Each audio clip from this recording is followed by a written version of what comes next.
It's hard to breathe sometimes. Alrighty. But yes, today we have Jessica. She is known as Planta Whisperer.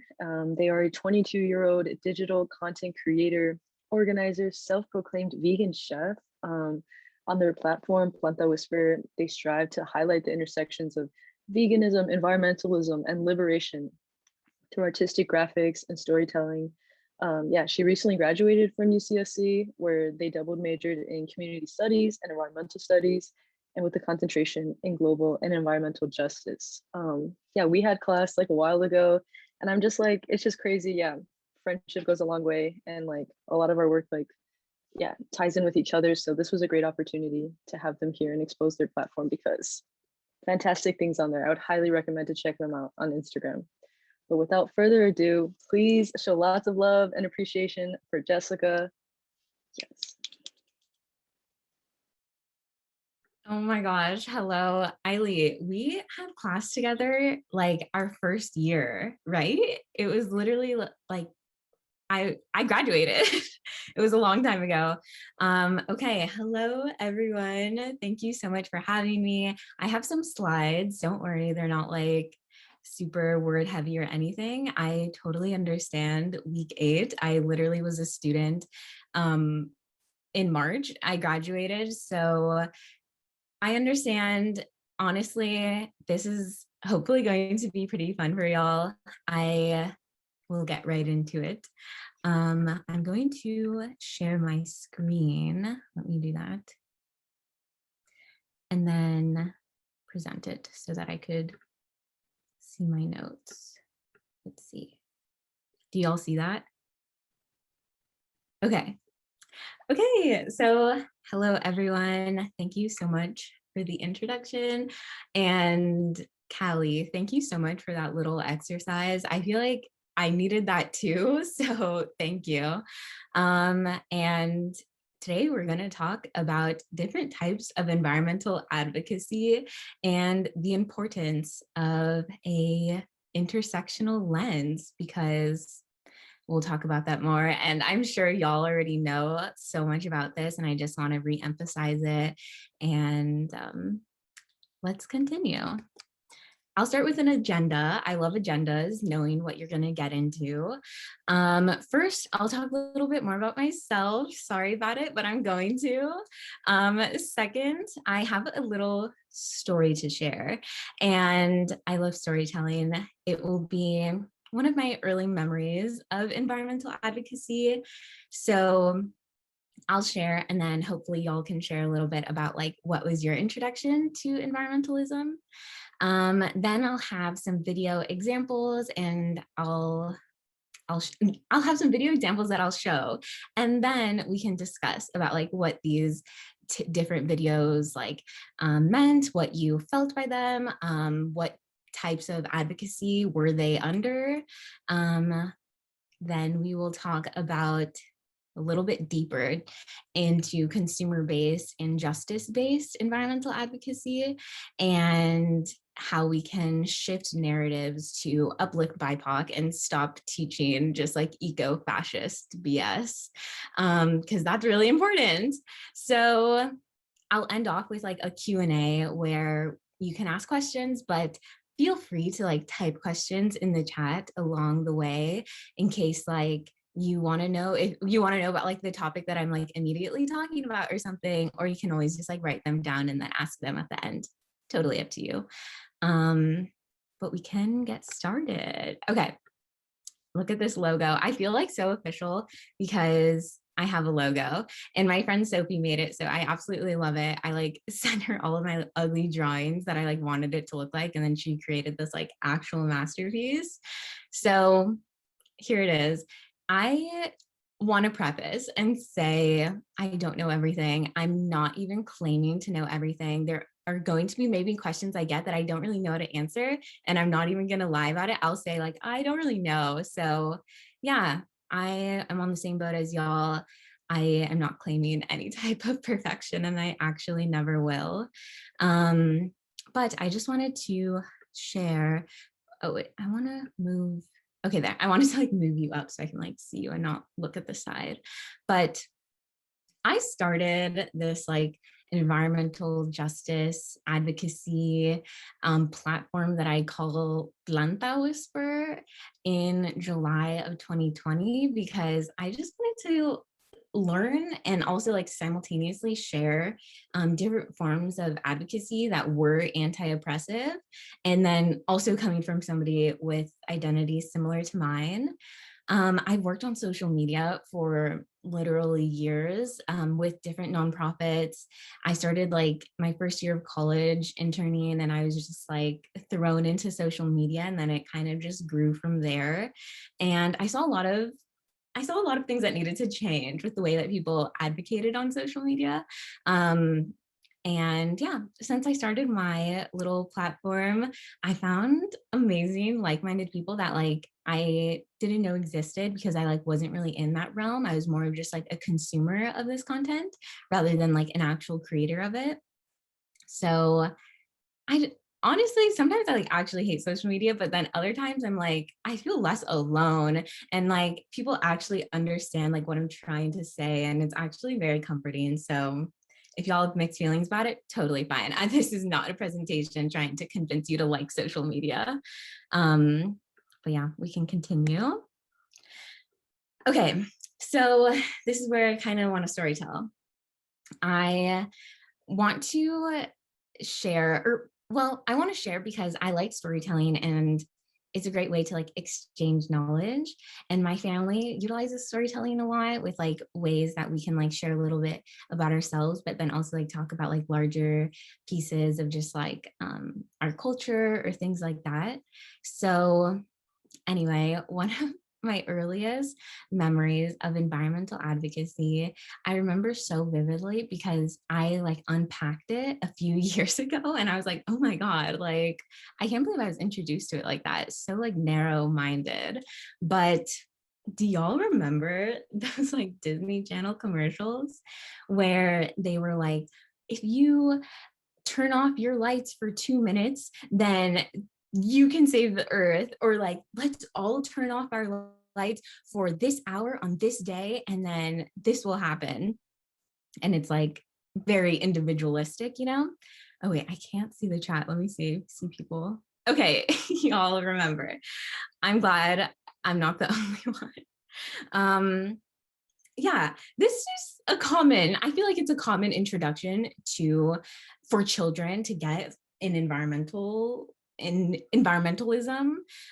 It's very much rooted in individual action and basically says like people are responsible for climate change and it's your responsibility to change it. So turn off your lights. I'm like trying to read the chat, but also like read my notes. So I'm sorry if I'm not acknowledging the chat as much as I'd want to. But just so y'all know. So I was really trying, or let me go back to my story. So I was thinking about that. And then one time I remember like watching this commercial with my brother and we were like, yeah, like, let's do this. Like, we're going to turn off the lights. And then it was like a little countdown for like when you like go and turn off all your lights. And it will be like, I don't know if it's like a 2-minute or 10-minute countdown, really don't remember, but we were like, yeah, let's do that. So then it was like the little countdown. And then we go and all of the lights in our house are like already turned off because like we were always usually taught to turn off lights if you don't need them.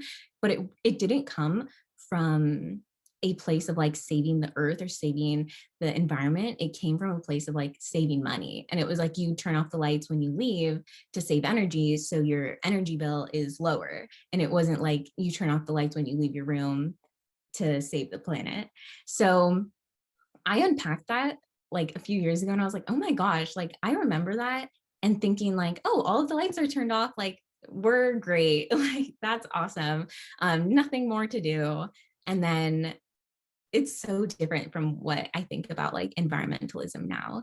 And I want to share this like little 2-minute clip. I wasn't able to like find that actual commercial, but I found something better. I found Friends for Change and it unlocked a memory for me, to say the least. I want you to watch it and I want you to ask yourself like if this is the type of environmentalism that like you once like thought about versus like what does this look like for the environmentalism that like this class teaches you that you think about now. And let me just play it. And also I want to make sure that like you can hear the audio. So okay, do you hear that? I'm gonna, because that was kind of loud, right? Wasn't that loud? Okay, I don't know if like you control that or I do, but I'll play it. And I don't know if I should mute myself. Should I? No, I think it's best for you to keep yourself because that's where the sound comes from. Okay, so I'll keep it on. And a little reminder, I was told that like it's better if people like turned off their camera while I play videos. So maybe we can turn off our camera right now and then put it back on when the videos roll in if you want to, or after the video has played. So let me play it now.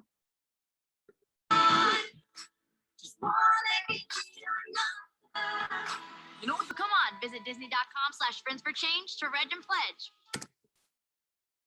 Okay, that is pretty much it.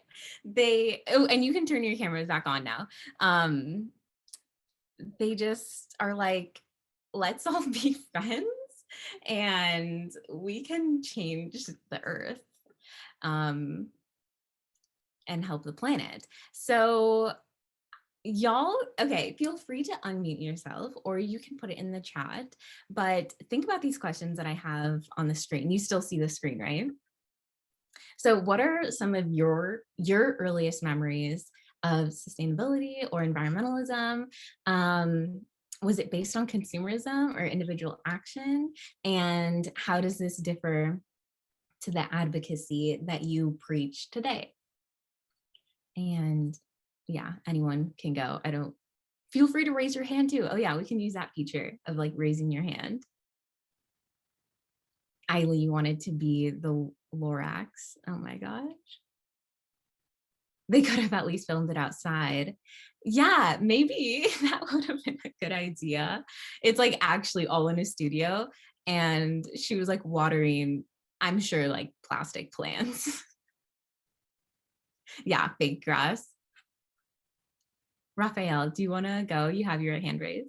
Yeah, I put this in chat earlier. My first exposure to environmentalism, I feel, is like very, very little. My mom had this Jack Johnson CD that was like all of the Georgia of the Jungle, not Georgia Jungle. It was Curious George stuff with like the yellow outfit and all that jazz.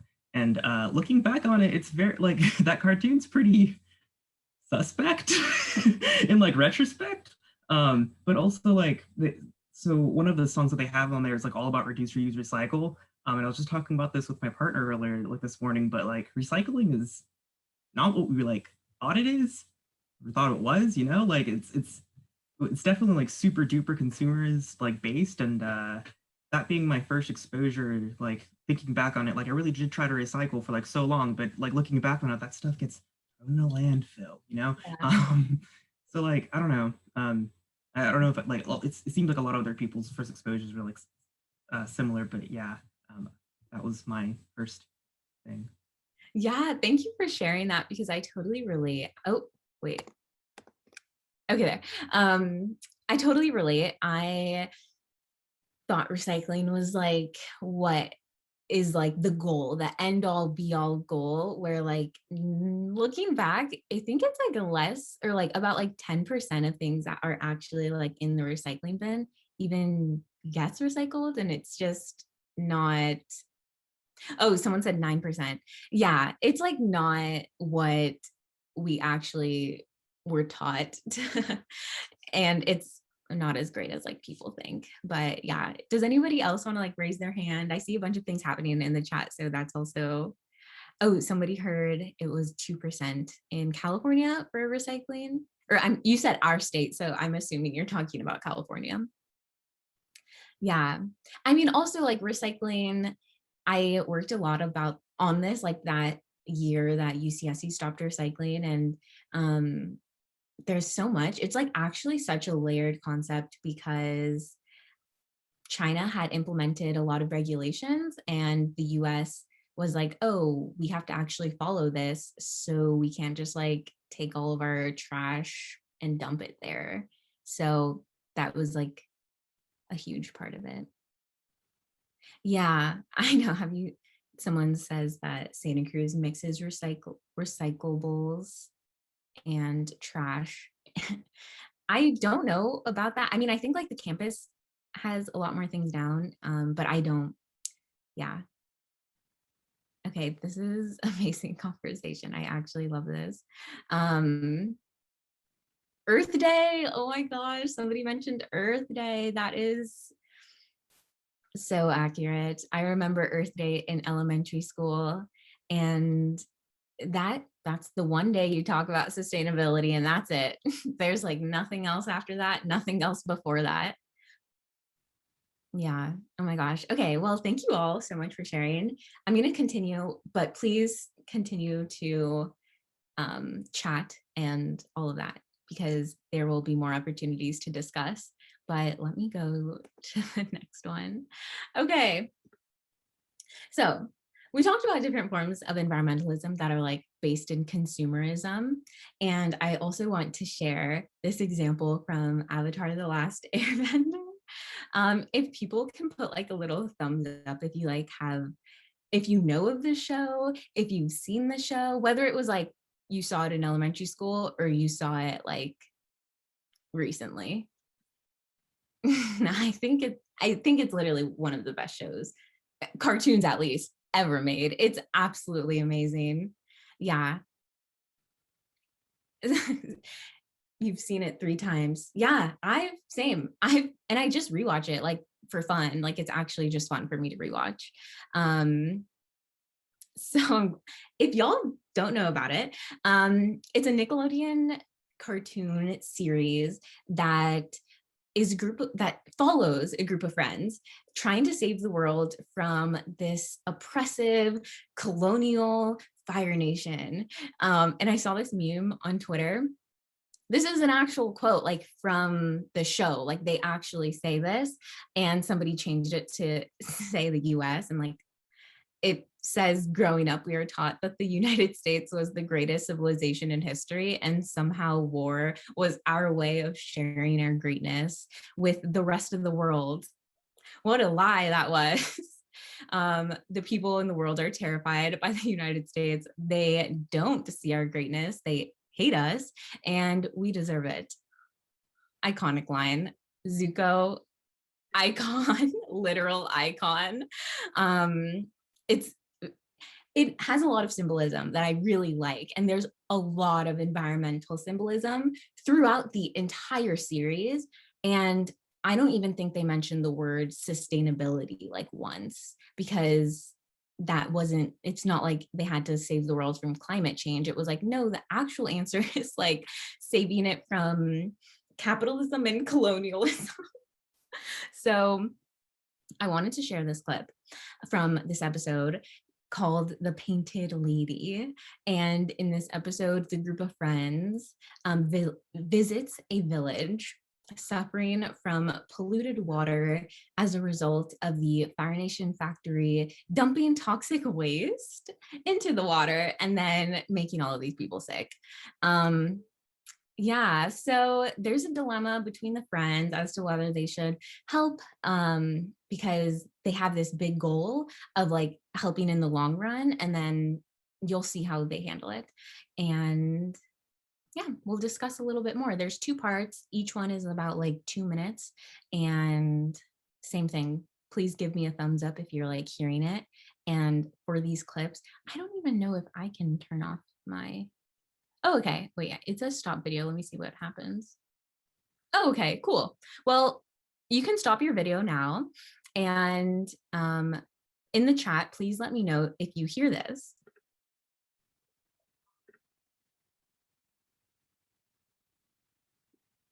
Can you spare some food? I wish I could help more.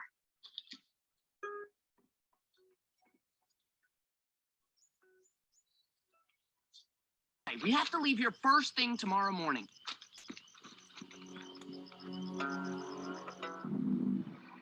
What's the matter, Katara? I think Appa. Okay. Wait, someone remembers that episode. Let me, oh, I don't know how to see you all again. Wait. Okay, I stopped sharing my video because I'm gonna go back because it was like acting weird. But y'all can turn on your videos again and we can discuss this. Oh wait, there's a part 2. I almost forgot. Let me play that one because you'll see what happens, and that's the exciting part. Okay, part 2 coming up.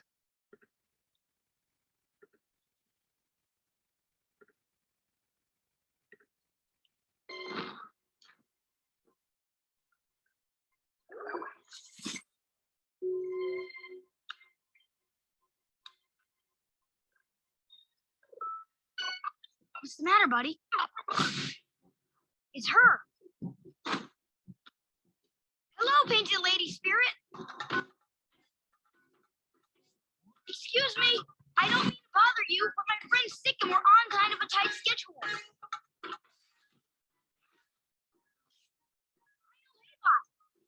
Personal friends.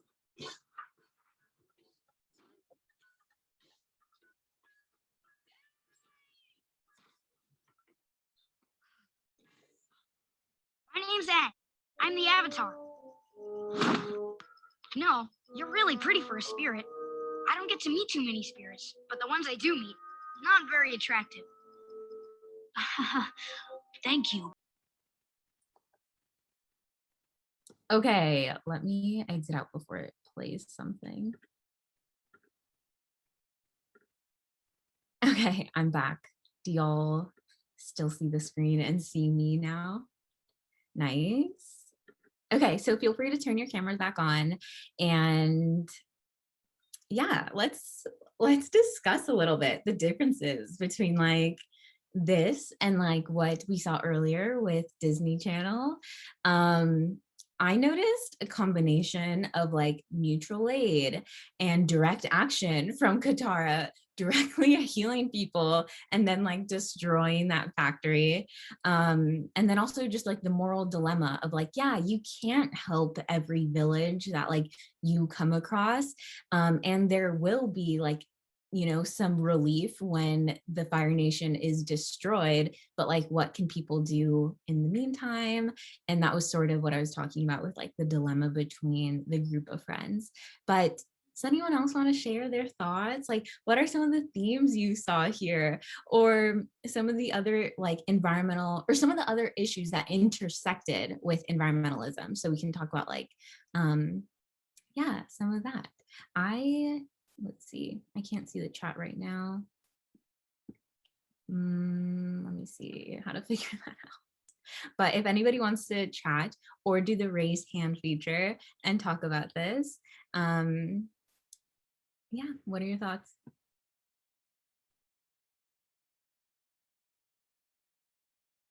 Okay, we have someone that raised their hand. Oh, 2 people. Okay, so I saw, it doesn't say your name, but do you want to go first? You have the green jacket in your photo. I saw you raise your hand first, and then we'll get to the other person. Yeah, I just wanted to say, like the health concerns that come with like these type of problems, like with environmental problems. Like there was a lot of people sick in the village, and although it was because like they took their medicine, like it kind of shows that like there's health concerns that come from environmental problems.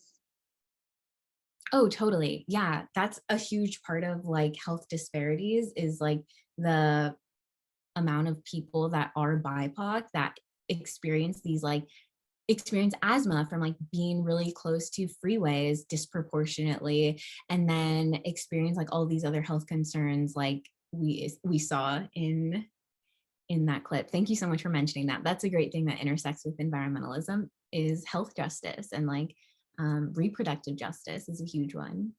But yeah, do you want to go now? Yeah, you're raising your hand. I just wanted to jump in and say how great it is that the Avatar and their team, just a few people, like it's a crew of 4 people, and Appa, that are able to do such directed acts of ecological revolution. And by such a small group of people being able to do such a broadly influential act for that community, it really displays how it is possible for lone actors to actually have a benefit towards that kind of ecology. It's super symbolic. I love that show. Yeah, I feel you. It's also something I didn't mention is like they're actual children in the episode. So that's like the group of friends that we were just talking about, like doing this amazing work. Like in the series, like they're literal children, and they're like forced to do this because like for generations, for literally 100 years, like this war has been going on, and there isn't another person, another avatar that's doing this. So like as a child, like he's just put in this place to like fix the world, and it's super symbolic. Thank you for mentioning that. It's such an amazing show. You can actually find it on Netflix if y'all want to see it.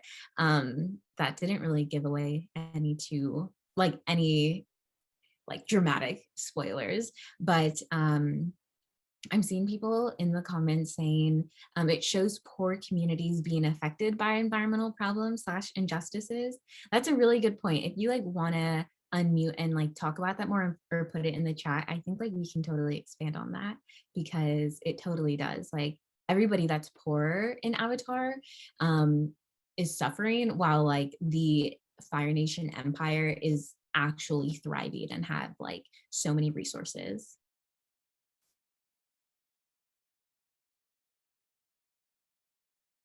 Yeah, I mean, somebody says, I don't think it's realistic. Oh, this is a full-on cartoon. Absolutely.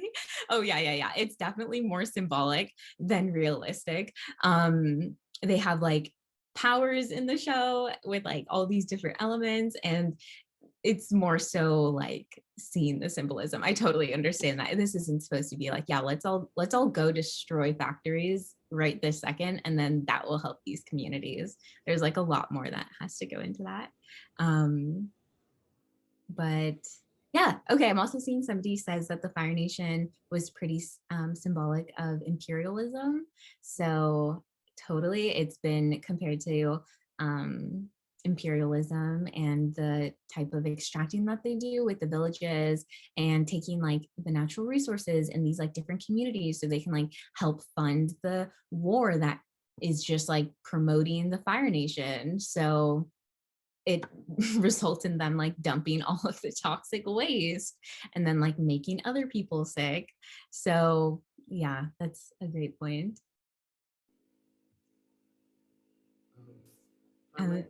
Yeah. I was just going to mention that I think it's really important how this is like, when I was young, I wasn't really understanding what was happening, but it was almost like a subconscious thing that I could return to. And I think art and stuff like this is really important for like educating children in that way and bringing them to have these ideas without them even knowing, and just growing up to then reflect and realize that this is what's going on around them as well. Yeah, totally. I think like that's a good point, is like as ways to like express environmentalism, art is a great example, and I really like that.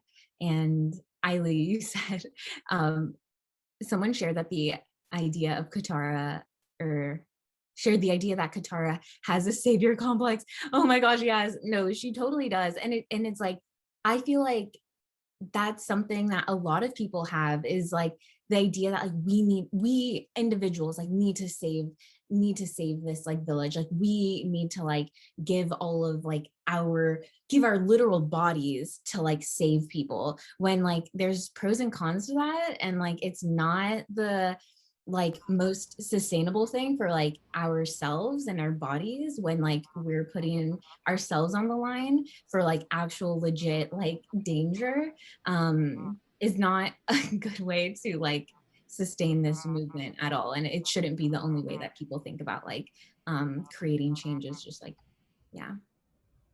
But that's a great point. Oh my gosh. I would like to add that this episode reminded me of last week's guest speaker. on how like these oil companies were affecting indigenous communities, and like this episode like sort of like highlights that. But like in our scenario with like big oil industries, like we actually have to like witness like the lasting impacts, and it's like kind of terrifying. But yeah, I don't know, it's just like pretty interesting. I liked making that connection. Yeah, that's a great point, because I think it's also very symbolic of like oil spills and just things like that, like real things that happen when like these pipelines are built in areas that are predominantly filled with BIPOC, and then they have to face the consequences of like it not being kept up with. So then there are oil spills, pipes are bursting, and we have to face the consequences of companies like not being responsible because it costs money to repair these things. And I'm sure y'all got like an amazing talk from last week's speaker, like you said. Like I saw she worked with Amazon Watch, was it? Like that's such a great organization. Yeah, so thank you for bringing that up. Such a great point. Oh my gosh, okay, I'm just reading the chat. Sorry, I'm like actually distracted now seeing what y'all are talking about. Yeah, so thank you so much for watching that and for sharing these points. I can continue. We can talk a little bit more. If somebody else wants to like raise their hand and talk, feel free to. Right now, maybe we can see like some other intersections in addition to like health that there was, like definitely capitalism. Somebody was like, my hate for capitalism grows every day. Yeah, literally say it does. It's growing as we speak. But yeah, thank you all so much for sharing that. You have amazing points, and I highly recommend this series if you haven't seen it already. Ooh, the military industrial complex. Yes, that is very true. There is like a huge amount of like the prison industrial system in the Avatar has like great symbolism, and like the way that they just like take in prisoners they take in prisoners because anybody that speaks out against the Fire Nation is like arrested and then has to like spend their life in a prison. And yeah, the prison workers all are used for slave labor. Yes, they actually are. There's this one prison called Boiling Rock, I think, and that one has like, that episode's great. It's like a 2-part episode, and it just shows you like a little bit about the prison system and how horrible it is in the series, but then like what we can take out of that in this like real world idea. But yeah, that's a great one. Okay, cool. Well, the conversation isn't over. Just because I'm going to switch the slide doesn't mean the conversation is over. But let me go to this one.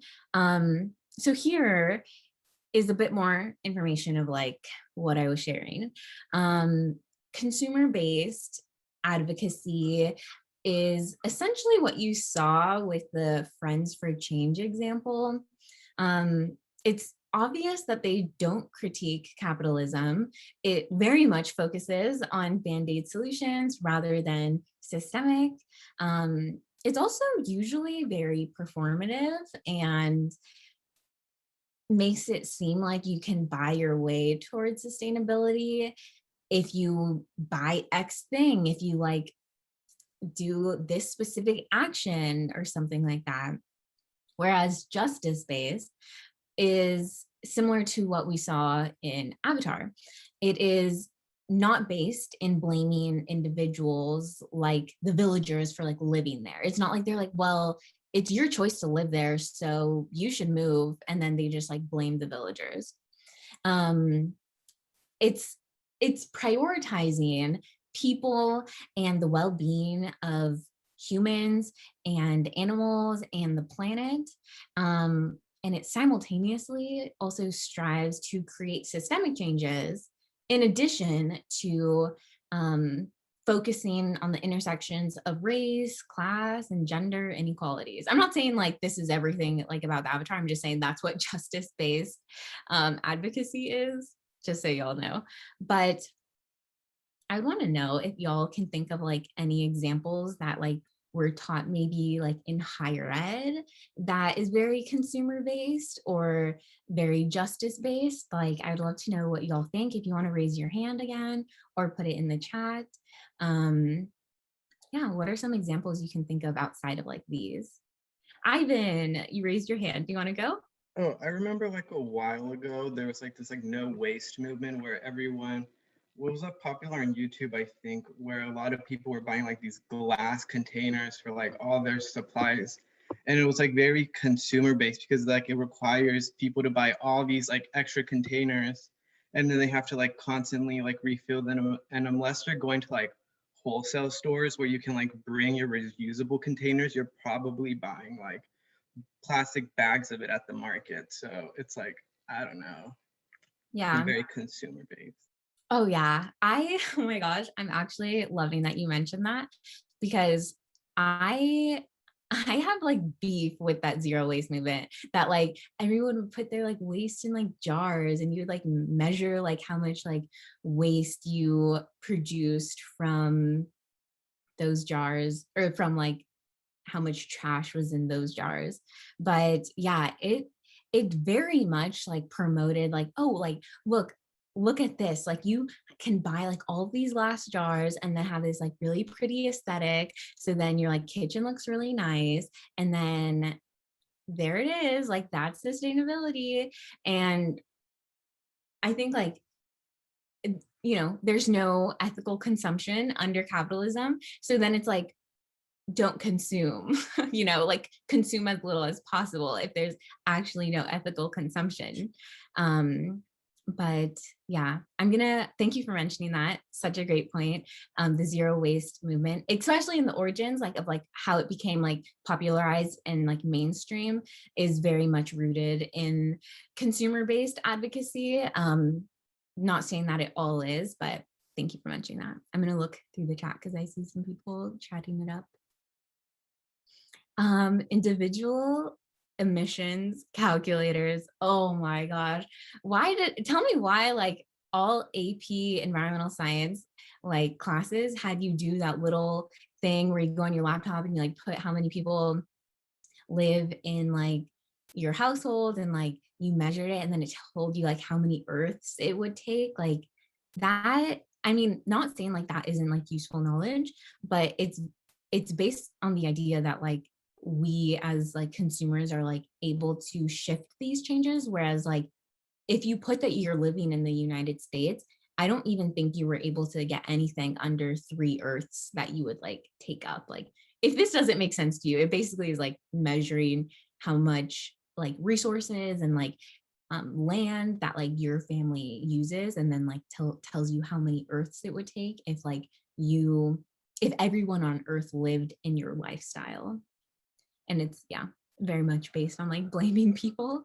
And let me read something else. I see a long one.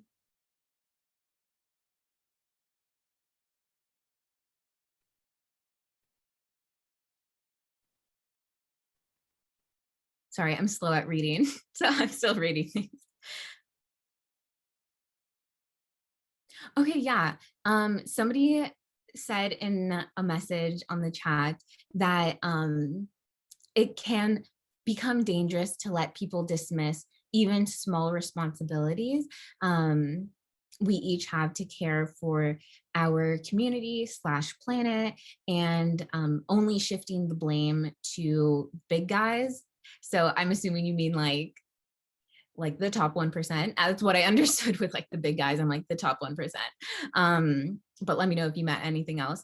And then, yeah, you have a great message. I think that's so valid. Like we should be doing these things like simultaneously, like while creating systemic changes. We also need, because how can we create systemic changes if like the people aren't also moving with these systemic changes? Like in addition to like any type of systemic changes we need the work of actually all individuals to make that even a reality. So I totally agree. I don't think like, I hope y'all don't think I'm like trying to tell you not to like do your individual things, because that is not the message I'm trying to say.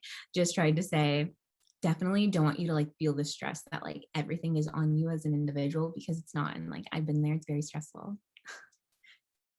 Oops. Sorry. Okay. Meatless Mondays, somebody said, refusing to eat cows. I remember like being taught about Meatless Mondays in elementary school. That's a really good example of like individual changes. I mean, this is coming from somebody that's like vegan now. I'm not saying like you should all eat meat. I'm saying, yeah, we can do our part, but also like not blame poor people for like being poor.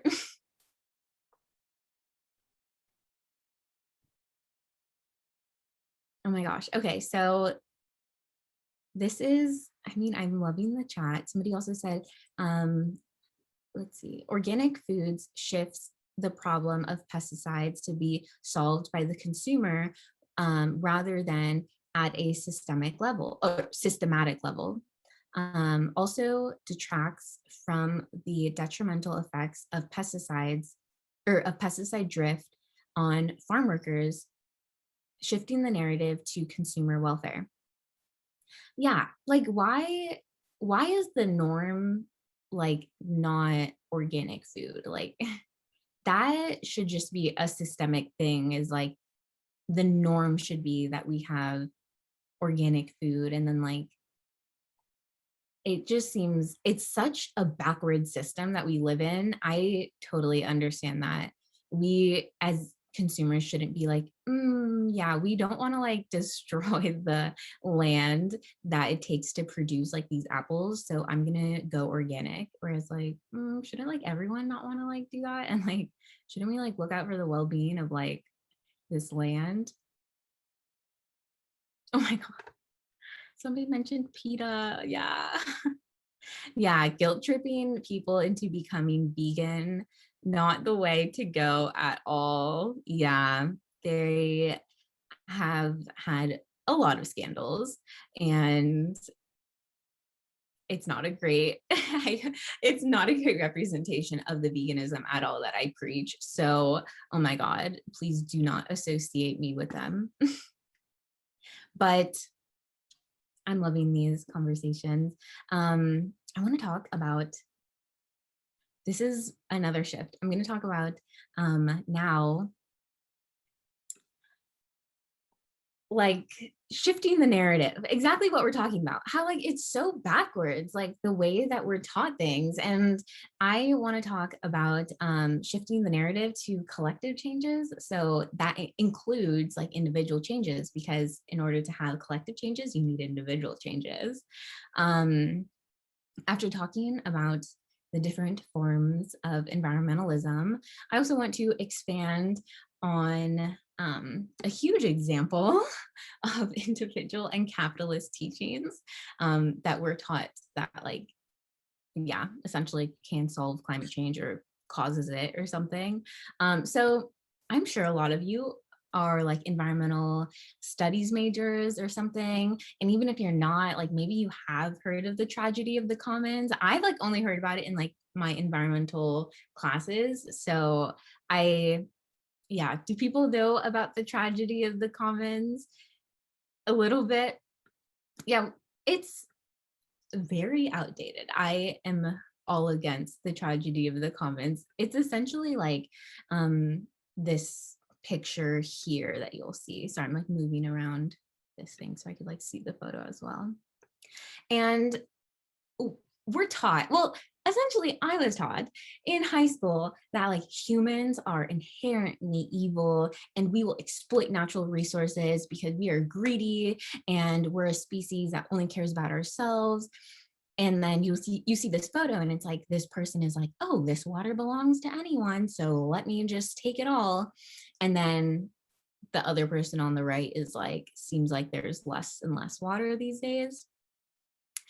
tell me why it's almost as if we made natural resources commodities and people exploit them to survive under capitalism. And pre-colonization, there was no tragedy of the commons that actually has a valid example. Yeah, so this is like still a thing that is taught to people like when they're thinking about like AP environmental science, or like some of the introduction courses that I've had like at UCSC definitely talked about the tragedy of the commons, but like not in a way that like I would have liked.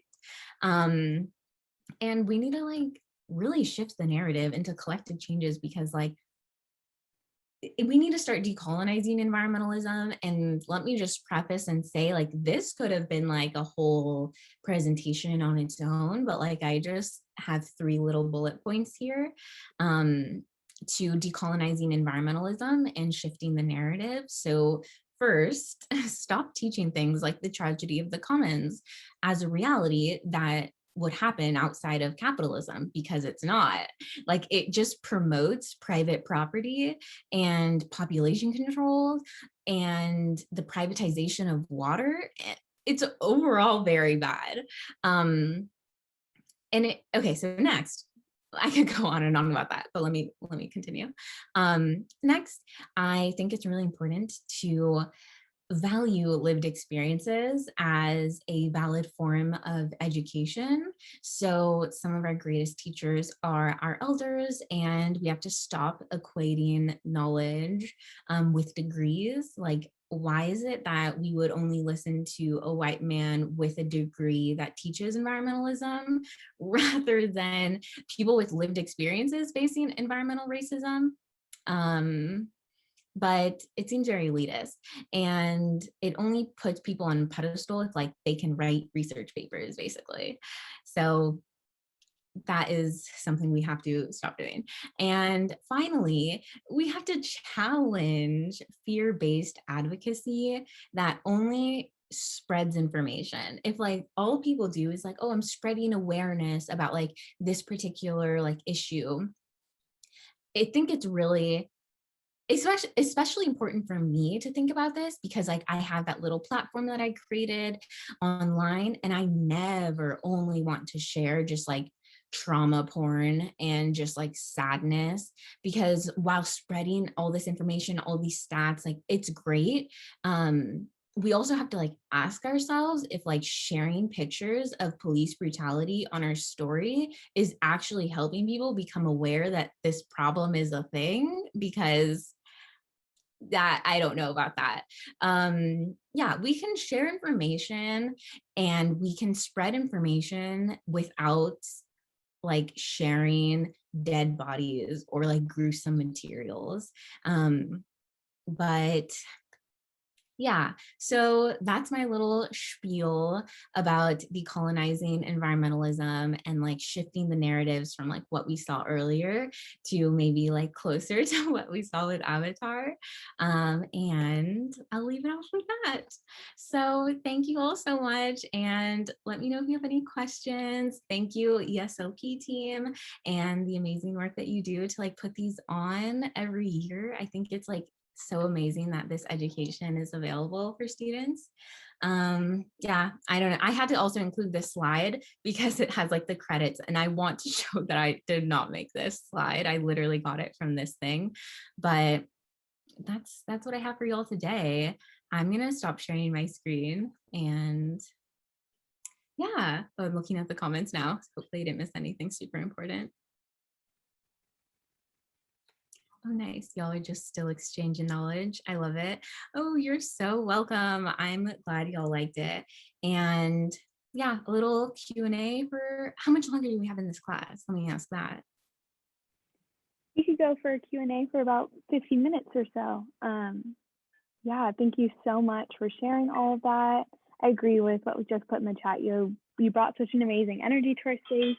And if you want to plug your Instagram account in the chat again, just so people can hop on and go check that out. Okay, yeah, let me put that little at. It's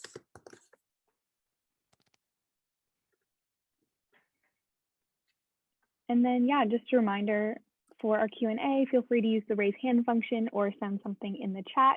And if you want it to be anonymous, you can send it to any of us ESLP organizers and we will share it with Jessica. But go ahead and raise your hand if you've got any questions for her.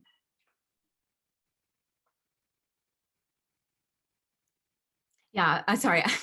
Thank you for saying that. I'm reading the chat and I see somebody saying that we need to have hope and be optimistic and spread awareness of solutions just as much, if not more, than problems. Oh my gosh, I can't agree more. I think that's a great thing to do. But yeah, please feel free to ask me questions and I can answer them to the best of my abilities.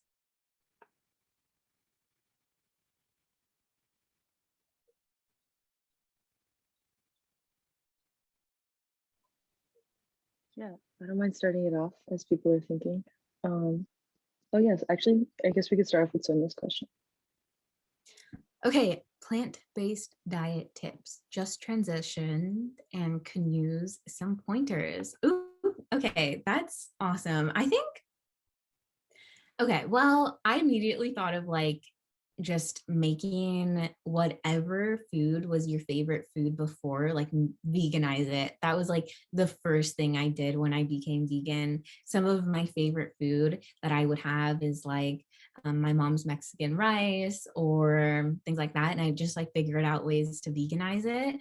It got me through the first year because I just like didn't know what to make because so much of my diet unknowingly had revolved around dairy, and like I was pescatarian, so it had revolved around like fish for about a year before I went vegan. So literally veganize your things and your favorite dishes. Like you like brownies, make vegan brownies, or find a company that like makes vegan brownies like just how you like it, because like there will be times where like there will be brownies like on the table or something, and like people ask me like, don't you just like want a bite or something, and I don't really have a desire because I'm like, I know that I can get vegan brownies or vegan cookies or like anything like that in a way that like I also like, that aligns with like my vegan like eating style. So that's something I highly recommend. I am going on like 6 years of being vegan, which is actual like, oh my gosh, like I can't believe that.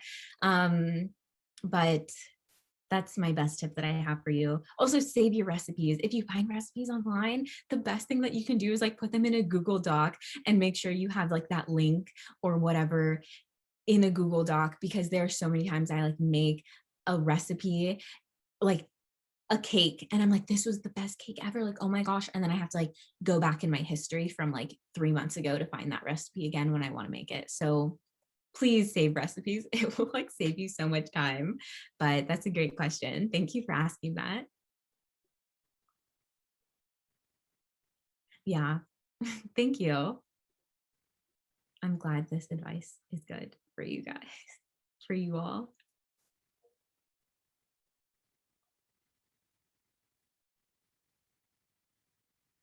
Oh, is it more pricey to transition to plant-based diets?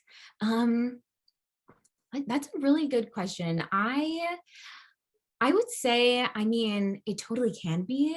Like if you're thinking of like veganizing a lasagna, for example, and like you want to buy like a vegan cheese, like a $10 vegan cheese, or if you want like a 3 cheese lasagna and you kind of like want to go all out and like you just buy like all these pre-made products, it can be super, super expensive. Whereas like making a vegan cheese with like some cashews are expensive. So a tip that I have is like use sunflower seeds if you want to like make your own creamy cheese.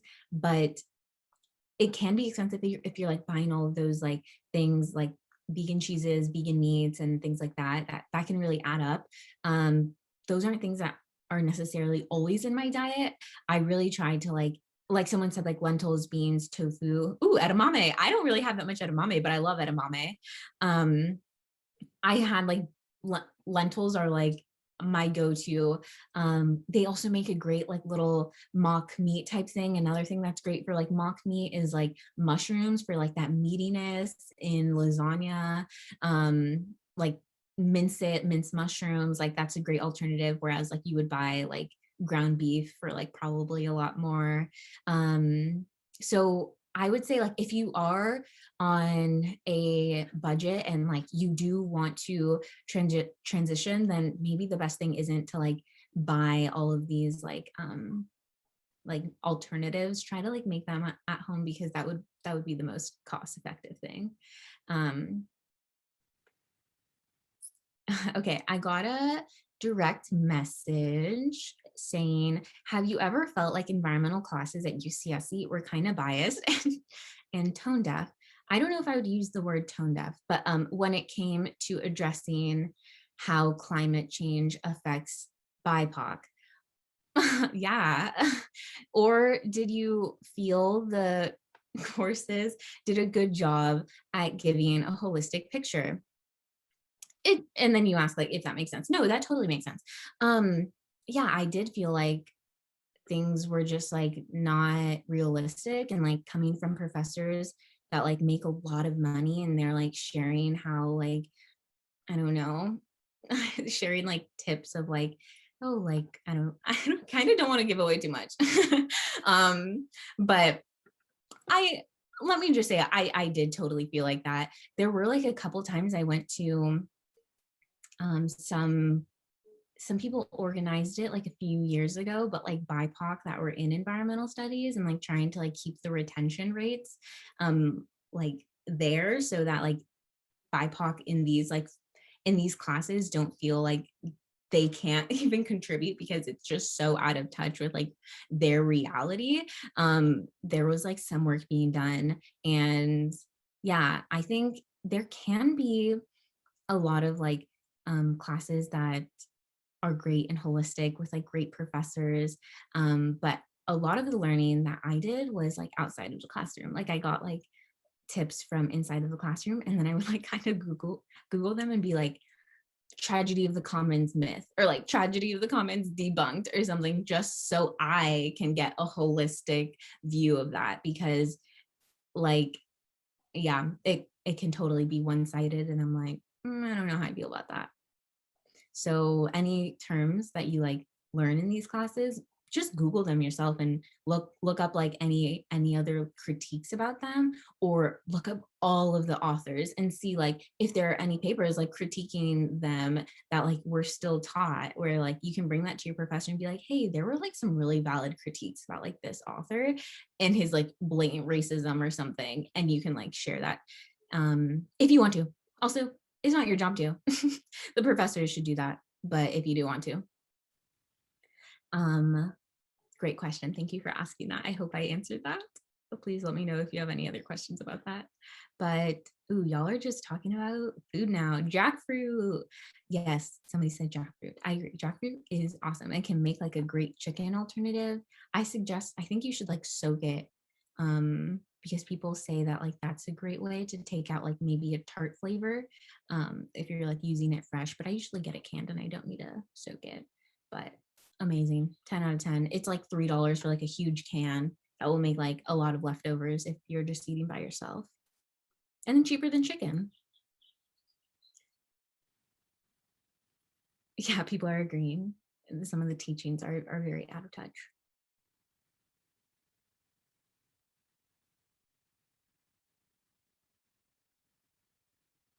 Okay, got a message. Give me 10 seconds to read it.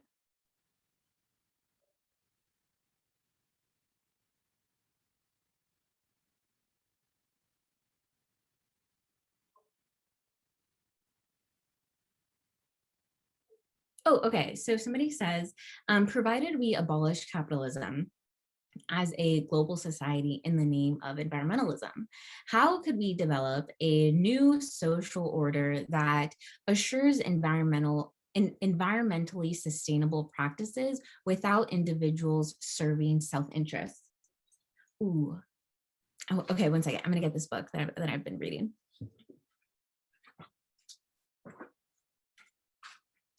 Okay. I suggest this, the Red Deal. It's the Red Deal, Indigenous Action to Save Our Earth. And then, oops, the Red Nation. Basically answers that, honestly. Like it talks, I mean, it's not like supposed to be like this.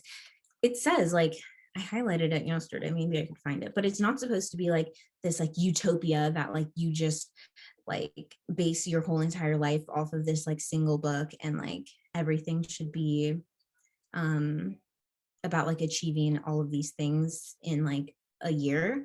I mean, it takes a lot. That's like a super loaded question. And I feel like I have those same questions. And like, that's part of the reason why I'm like reading this. It's like very informational and has a lot of like things, like it really breaks it down. It goes in all of these sections. Like, let me name a few. It talks about land back. It talks about demilitarization, about like the military, like defunding the police and the military, and how that can help with like environmentalism. It talks about a caretaking economy, like how we're taking care of people that like steward the earth and steward people. It really breaks it down, super anti-capitalist. If y'all want to learn about it, I highly recommend it. So I didn't directly answer that, but I don't even know how I would like think of words to answer that question. So I hope you can look into that book about it. Let's see. I got another question. One of my professors for a sustainability class constantly belittles newer problems as if the energy grid is the big problem. Okay, so they think the energy grid is the big problem. I'm not a fan. That is funny. People are like, okay, maybe give your, I mean, I don't know if you're asking for advice. Like, I don't know if you're asking for advice, but I'll give advice. I would say there's this amazing quote by Audre Lorde that says like, there's no single issue struggle. I live by that. Like, I really do live by that. Audre Lorde is an amazing author, and a lot of her ideas can totally intersect with environmentalism, even if they're not explicitly talking about like the environment, because exactly that, like there is no issue that is just about a single problem. And yeah, I would look into those teachings if you like kind of want to talk to your professor about that, or a way to like bring it up is like thinking of like the idea that like there is no issue that's just a single issue that should stand alone without like any other ideas from intersecting problems, you know? So sorry about that. That kind of sucks.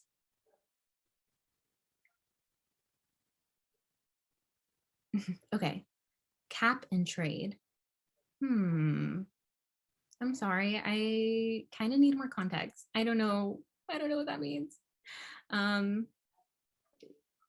But yeah, cool. Oh, okay.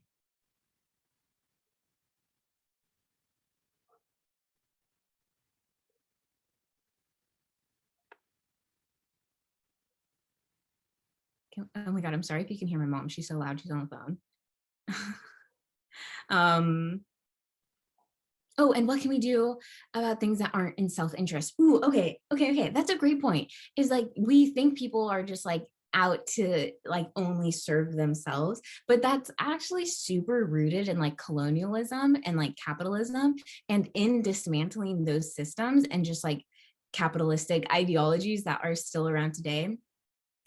We can dismantle that idea too, that like we're only here to like drink, or like what's a good analogy? I'm trying to think of one. Okay, like the picture, like we're only here to like gain profit from like all these natural resources like water, or like all these different things. And like in dismantling capitalism and ideas of colonialism, and colonialism in general, it really tackles the idea that like people are just like out to get themselves, and the idea that like, or out to fend for themselves, and like that's it. A lot of things like pre-colonization were super based in like community building, and that's part of the reason why like building like a collective and just like a group of people that like share these ideologies as you is like a great way to think about ways that you're not only like out for your self-interest, because I'm sure like most of the problems is like people need to fend for themselves because it's the way that we are as like living in under capitalism. It's all about like the way that individuals can grow. But that's a great point. And I still would totally recommend this book because it definitely talks about just like ways that individual or that self-interest is a problem and can be fixed, because it's not inherent that like people are just like evil.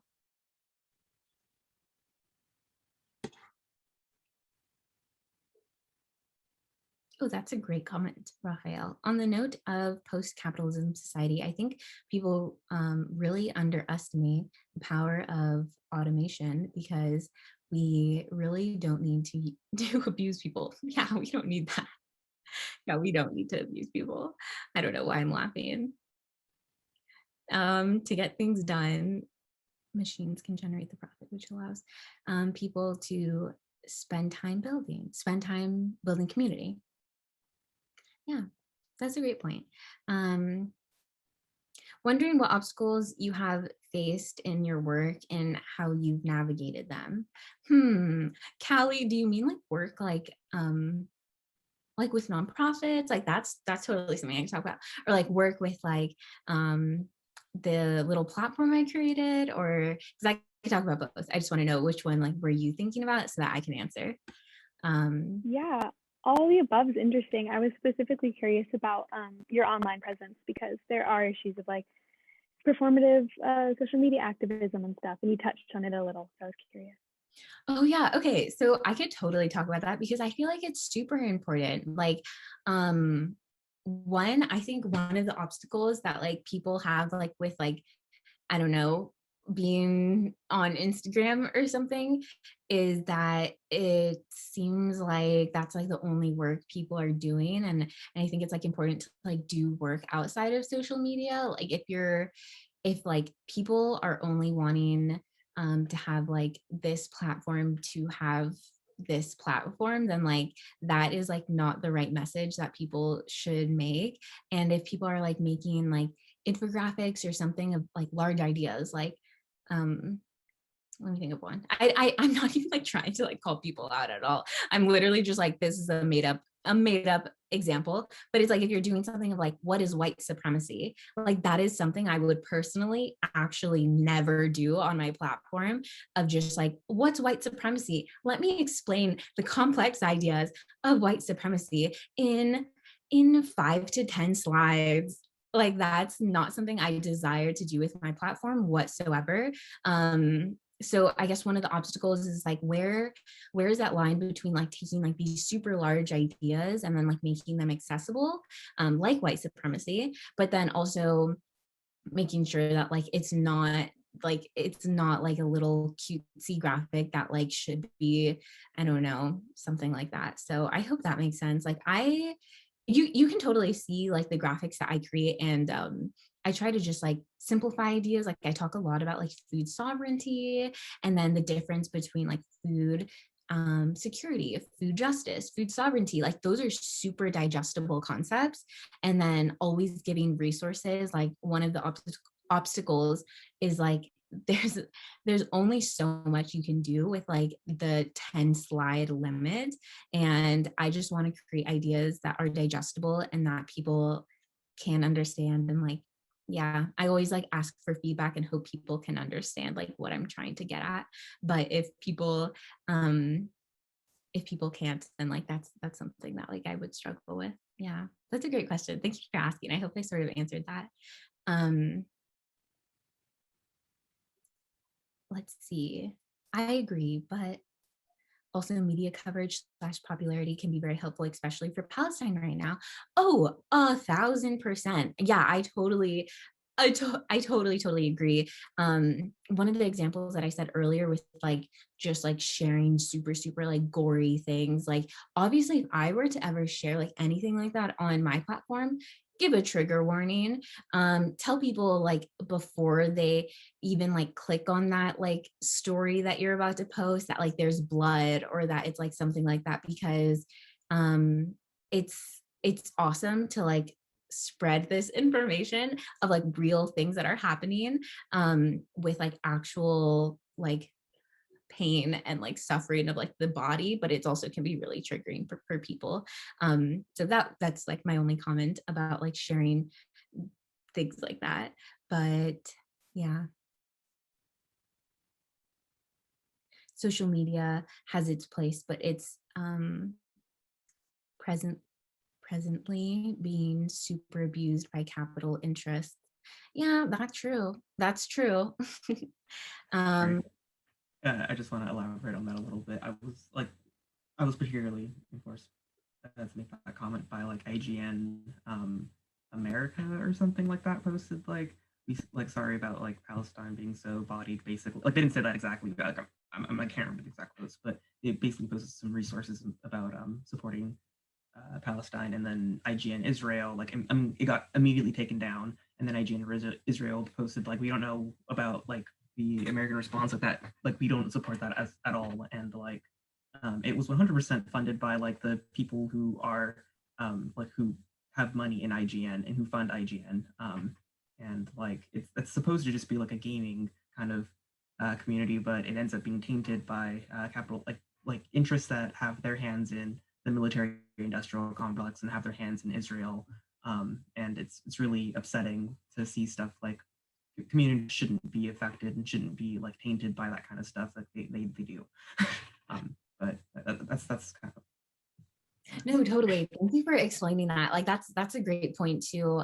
Something else that I would just add, like in addition to censoring things and like things being taken down, is like I think it was May 5th was like the missing and murdered Indigenous women's like awareness day, and all of these Instagram stories were taken down because Instagram can be sus sometimes, and like there is like that capital interest, and a lot of the movement is very like much rooted in like anti-capitalism and like talking about environmentalism. Like there's a lot. I don't even like want to start saying a bunch of ideas because I can totally continue. So I just wanted to share that. So thank you for mentioning that. That's a great point.